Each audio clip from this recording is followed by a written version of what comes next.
Thamaratul ikhlas, àwọn èso tó máa ń ti ara ikhlas tó máa ń tara rẹ̀ jáde. Thamarat, àwọn èso ìrìnjẹ tó ń bẹ lábẹ́ al-ikhlas. Ilé náà ni ìtẹ̀síwájú nínú tírà Khutuwatun ila Sa'ada, àwọn ìgbésẹ̀ lọ síbi oríire. Afáàní al-amalu salihu la yuqbalu illa bil-ikhlas. Afáàní àwọn iṣẹ́ olóore àkígbà àyàfi pẹ̀lú al-ikhlas. Abiduni ikhlasin yuraddu al-amal. Tí iṣẹ́ ò bá ti ní ikhlas, wọ́n dá iṣẹ́ yẹn padà. Walau kafu, iṣẹ́ yẹn ò bá pọ̀, kò bá kamama, kò bá tóbi bí òkè Uhud. Wal-ikhlasu mani'u bi'idhnillahi min tasalluti ash-shaytan 'ala al-'abd. Tí ẹ bá ti ní ikhlas, ikhlas ni yóò máa dáàbò bò yàn kó níbi kí shaytan kó gàba lórí èèyàn, kó gàba lórí ẹrú pẹ̀lú ìyọ̀ǹda Allah. Qala subhanahu an Iblis. Lọ́wọ́ sọ nípa Iblis, shaytan. Qala fa bi'izzatika la ughwiyannahum ajma'in. Ó lérí lẹ́kan níwájú Olúwa, ó ló ń fi agbára Allah búra, ó ní mo fi agbára rẹ̀ búra, màá sì sọ wọ́n nù pátápátá. Illa ibadaka minhumul mukhlasin. Àfi àwọn ẹrú rẹ̀ nínú wọn, àwọn tí ó bá fún ní ikhlas, àwọn tó bá ń ṣiṣẹ́ pẹ̀lú nítorí rẹ̀ nìkan, àwọn tó bá là, tí wọ́n Allah bá là nínú àwọn ẹrú rẹ̀ nìkan látara kó fún ní ikhlas, àwọn nìkan ni mi ò ní kápá lé lórí. Wọ́n ní al-mukhlis mahfudhun bi hifdhillahi min al-isyan wal makarih. Tó bá rí bẹ́ẹ̀, ẹni tó bá ní ikhlas níbi iṣẹ́ tó ń ṣe, Olúwa máa sọ kó níbi al-isyan, kó níbi máa yapa, kó níbi máa dẹ́ṣẹ̀. Al-isyan bí máa ná pé máa dáhùn ẹ̀ṣẹ̀ tẹ́ gbogbo ìwú yóò ká lágbàáyá ẹlẹ́ṣẹ̀ ní ẹ̀rí ní Olúwa máa sọ kó mẹ́.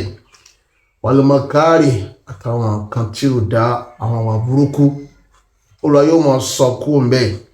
Qala subhanahu an Yusuf. Fàpẹẹrẹ Olúwa wá sọ nípa Ànábì Yusuf alayhi salatu wassalam. Lọ́ni kadhalika linasrifa anhu su'. Olúwa la ṣe bẹ́ẹ̀ ká bá lè gbé aburú kúrò fún. Wal fahsha, kásìdì láàkó níbi ìwà dọ̀tí, ìwà zina. Innahu min ibadina al-mukhlasin. Tó dúpọ̀ jẹ́ kan nínú àwọn ẹrú wa tó ní ikhlas. Ó jẹ́ kan nínú àwọn ẹrú wa tá a là pẹ̀lú ikhlas. Aya 24, Surat Yusuf. Wọ́n náà fi ikhlas tumaninatul qalb. Wọ́n ní ìbálẹ̀ ọkàn ó ń bẹ níbi ikhlas. Wa shu'urun bis sa'ada. Ìmọ̀ fúra oríire ó ń bẹ níbi ikhlas. Wa rahatu min dhullil khalq. Bẹ́ẹ̀ náà sì ni ìsinmi kó níbi dhullil khalq. Àwọn yẹpẹrẹ tó máa ń wáyé látọ̀dọ̀ àwọn ẹ̀dá ó ń bẹ níbi ikhlas. Yaqulu al-Fudayl ibn Iyad. Al-Imam al-Fudayl ibn Iyad rahimahullahu ta'ala. Wọ́n ní man arafa an-nasa istaraha minhum. Wọ́n ní man arafa an-nasa istaraha minhum. Ẹni tó bá mọ àwọn èèyàn yóò sinmi kú lọ́dọ̀ wọn. Tó bá mọ̀ pé àwọn èèyàn lèèyàn jẹ́, wá sinmi kú lọ́dọ̀ wọn. Ó sinmi kú lọ́dọ̀ wọn. Ó rí ìsinmi látara wọn. Al-Imam Sheikhul Islam Ibn Taymiyyah, àwọn ọmọrọ̀ yẹn wá nínú Majmu' Fatawa wa. Ayọ́ni idha arafa annahu la yanfa'una wa la yadurunahu istaraha minhum. Wọ́n ní túnbẹ̀ ní pé tọ́mọ̀ ní ẹbá ti mọ̀ páwọn èèyàn kò sáfàní kankan tó lè ṣe òun lẹ́yìn yọ̀ǹda Ọlọ́run Ọba, kò sì sí sùtá kankan tó fi lè fi kan òun àfi tó wá wọ Ọlọ́run Ọba jalla subhana. Istaraha minhum, yóò ní ìsinmi lára wọn, ara ọkàn rẹ̀ ó balẹ̀, ẹ̀rù ò ní bà. Afáàní bil ikhlas rif'atu darajat. Alátàrí ikhlas láti máa ń ní àgbéga lọ́dọ̀ Ọlọ́run. Wa tarku abwabil khairat. Ikhlas ló máa ń kànlẹ̀kùn àwọn oore lóríṣiríṣi fún ni. Yaqulu nabi sallallahu alayhi wa alihi wa sallam, Ànábì Muhammad sallallahu alayhi wa sallam sọ pé ó ń sọ fún ìkan àwọn sàábì rẹ̀ tó gbajúgbajà ní Sa'd ibn Abi Waqqas, ó ní innaka lan tukhallafa fata'mala amalan tabtaghi bihi wajha Allah. Ó ní tọ́lọ́run bá ní kó pẹ́ láyé tó wá ń ṣàwọn iṣẹ́ tó jẹ́ pé àwọn iṣẹ́ olóore tó jẹ́ pé ó fi wọ́n ojú rí Ọlọ́run Ọba, illa zadta bihi darajatan wa rif'atan. Àgbéyẹ̀ bó ṣe ń ṣàwọn iṣẹ́ dáadáa níwájú Ọlọ́run Ọba jalla subhanahu yẹn, àfi kó máa lékún ní àgbéga wa rif'atan àti ní ipò lọ́dọ̀ Ọlọ́run Ọba jalla subhanahu. Bukhari àti Muslim ló gba hadith yẹn wá, hadith tó gbajúgbajà dáadáa ni. Ọ̀nà qala Abubakar ibn Ayyash, kan àwọn ẹni tó lọ Abubakar ibn Ayyash rahimahullahu ta'ala, inú ọ̀rọ̀ tiẹ̀ ó ní ma sabaqahum Abubakar, ay ma sabaqa sahaba. Ó dá Abubakar ta lẹ́ni ìsáájú ni, ta ló number 1 nínú àwọn sàábé, kò mọ̀ dẹ́ni ìsáájú fáwọn sàábé bisolatin wala siyami, kìtì kó yóò ní nǹkan tó special tó máa ń kí n tiẹ̀, àbò ní àwẹ̀ kan tó special tábà kí wọ́n gbà ń tiẹ̀, walakin bi shay'in waqara fi qalbihi, ṣùgbọ́n látara kankan tó pamọ́ sínú ọkàn rẹ̀ ni, òun náà ni al-ikhlas. Al-Imam Ibn Taymiyyah ọmọ rẹ̀ náà wà nínú Minhaj Sunnah èyí tí wọ́n kọ́. Wọ́n wal amalu qalil ma'al ikhlas ya'dhum 'inda Allah. Wọ́n ní iṣẹ́ kékeré ṣùgbọ́n tó ní àníyàn dáadáa nínú àmọ́ tóbi lọ́dọ̀ Ọlọ́run. Wa yatada'afu thawab, àwọn ẹ̀san tí ó sì mọ̀ ti bẹ̀ jáde àdípèlé ni wọ́n máa jẹ́. Yaqulu nabi sallallahu alayhi wa sallam, Ànábì sallallahu alayhi wa sallam sọ pé man tasaddaqa bi'adli thamratin min kasbin tayyibin. Ànábì sallallahu alayhi wa sallam ó lẹ́nikẹ́ni tó bá ṣe sàdákà kan pẹ̀lú adlu thamra, pẹ̀lú tí ó ju èso dẹ̀bínú tútù lọ, min kasbin tayyibin, ó tẹ́ pé inú owó halali rẹ̀ ló fi ti ṣe sàdákà yẹn. Ó ní wala yaqbalu Allahu illa tayyiba, torí pé Olúwa ò ní gba sàdákà kankan àfi tó bá má. Ó ní fa inna Allaha yaqbaluha biyaminihi, Olúwa máa gbà pẹ̀lú ọwọ́ ọ̀tún rẹ̀. Thumma yurabbiha, Olúwa yóò àmọ́ bá tọ́jú sàdákà yẹn, yóò máa jẹ́ kó máa gbèrú sí li sahibiha fẹ́ni tó ṣe, kama yurabbi ahadukum faluwahu, gẹ́gẹ́ bẹ́ẹ̀ nìkan yín ṣe máa ń tọ́jú ọmọ ẹṣin rẹ̀ tuntun tí ò tí ì kádùn. Faluwu lọmọ ẹṣin tí ò tí ì ka ọdún kan, bẹ́ẹ̀ ṣe máa tọ́jú ẹ̀, tẹ́ máa tọ́jú ẹ̀ kó náà lè dàgbà, kó náà lè máa bẹ́ káàkiri. Gẹ́gẹ́ bẹ́ẹ̀ náà l'Olúwa jalla subhanahu ni ó ṣe máa bá ní tó ṣe sàdákà pẹ̀lú àníyàn tó dáa láti náà halali rẹ̀, bẹ́ẹ̀ náà ni ó ṣe máa bá tọ́jú rẹ̀ hatta takuna misla jabal azim, títí sàdákà yóò fi tóbi hẹ́rìmá bí òkè ńlá. Ìgbàwáyé náà bẹ́ẹ̀ ní Bukhari àti Muslim. Àni qala Abdullah ibn Mubarak, afádáadáa ni Abdullah ibn Mubarak rahimahullah, ó ní rubba amalin saghirin tu'azzimuhu niyya.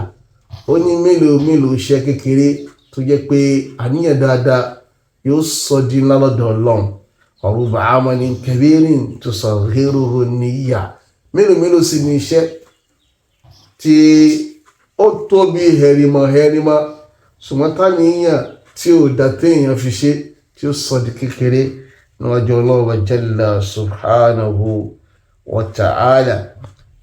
Ìgbàwáyé wọn bẹnu Tadhkiratul Huffaz tí al-Imam Dhahabi tí wọ́n ṣe.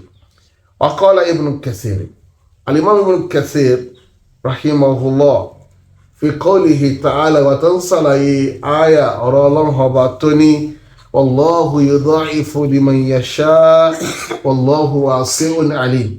Gbogbo ẹ̀yẹ́dà a máa ṣe àdípèlé ẹ̀san fún sàdákà tá a bá ṣe. oni masalul ladina yunfikuna amwalahum fi sabilillahi kamathali habbatin anbatat sab'a sanabila fi kulli sunbulatin mi'atu habba wallahu yudha'ifu liman yasha wallahu wasi'un alim. Wọ́n ní àpèjúwe àwọn tí wọ́n ná owó wọn lójú ọ̀nà Ọlọ́run bá jalla subhanahu wọn dàbí ẹni tí wọ́n fi dàbí kóró kan ní. Ó ní kamathali habbatin anbatat sábà tó wá mú méje sírí méje wá fi kulli sunbulatin mi'atu habba. Àwọn rí nínú sírí kọ̀ọ̀kan ọgọ́rùn-ún kóró látara kí ni látara kóró kan tó ná síwájú Ọlọ́run bá jalla subhanahu wọn ni wallahu yudha'ifu liman yasha. Olúwa dẹ́dá tó máa ṣàlékún àlékún kóró fẹ́ni tó bá wù ú. Wallahu wasi'un alim. Ọba tó gbòòrò níkẹyìn, ọba tí màá rẹ̀ sí kárí ayé ni. Ayé bí hasan ikhlasi fi amali gbogbo ẹ̀ pátápátá látara ikhlas tẹ́ni tó bá fi ṣiṣẹ́ ni. Wọ́n ní wa idha qawiya al-ikhlasu wa 'azumat an-niyya tí ikhlas wọ́n bá ní agbára táníyàn tàbí fi ṣiṣẹ́ bá sì dá. Wa ukhfiya al-'amalu as-salih mimma yushra'u fi al-ikhfa táàdé ń fi ṣe olóore táàdé ṣàfihàn pamọ́ torí ẹ̀ ká máa fi àwọn ṣe olóore wa pamọ́ ní pàápàá jùlọ níbi tó yẹ ká ti fi pamọ́. in tubidu sadaqati fa ni'ma hiya wa in tukhfuha wa tu'tuha lil-fuqara wa huwa khayrun lakum. Olúwa ní tí ẹ bá fi sàdákà yìí tẹ́ bá ṣe ní gbangba ó dà, ṣùgbọ́n tẹ́ bá fi pamọ́ tẹ́ fáwọn aláìní ọ̀nà ó dáa. ṣùgbọ́n míì ká sọ sàdákà gbangba ó lè mọ́ ní láìfi, ṣùgbọ́n ká fi pamọ́ yẹn ló dáa jù. àwọn iṣẹ́ kan wà pé ká ṣe ní kọ̀rọ̀ yẹn ló dáa. tó ṣe tá a bá ṣe ní kọ̀rọ̀ tẹ́ni kankan ò mọ̀ táníyàn wa bá dáa ní qarubal abudu min rabbi. tẹ́rú bá ṣe irú iṣẹ́ yẹn yóò fi súnmọ́ Ọlọ́run ọba rẹ̀. wa dhallahu tahta dhil arshi. Ọlọ́run ó sì jẹ́ kó wọ́n bẹ́ lábẹ́ bòjì aláràṣẹ rẹ̀. Yaqulu nabi sallallahu alayhi wa sallam anabi Muhammad ní sab'atun yudhilluhumullahu fi dhillihi. ìran àwọn méje kan bẹ olùwẹ̀dẹ́dà yóò máa sí jìbò wọn ó lọ síwájú. wọn ni wa dhakara minhum nínú àwọn méjèèjì yẹn anabi ní wa rajulun tasaddaqa bi sadaqatin fa akhfaha. nínú wọn arákùnrin kan tó ṣe sàdákà kan tó wá fi pamọ́ hatta la ta'lama shimaluhu ma tunfiqu yaminuhu. gbogbo ọwọ́ òsì rẹ̀ ò mọ tọwọ́ ọ̀tún rẹ̀ tó ná. muttafaqun alayhi. Bukhari àti Muslim àwọn ni wọ́n gbà wá. sọ́kùn ọ̀rọ̀ tá a sọ yìí tá a kà jáde fún wa yìí wọ́n ń júwe wípé tó dáadáa ó ń bẹ fún kíni o ó ń bẹ fún iṣẹ́ tá a bá ṣe pẹ̀lú ikhlas níwájú Ọlọ́run wa jalla subhanahu. abúlé dẹ́dà kó ṣe wá nìkan nínú àwọn tí ó lè mọ ṣiṣẹ́ nítorí rẹ̀. wa sallallahu ala nabiyyina Muhammadin wa alihi wa sahbihi ajma'in. Assalamu alaikum wa rahmatullahi wa barakatuh.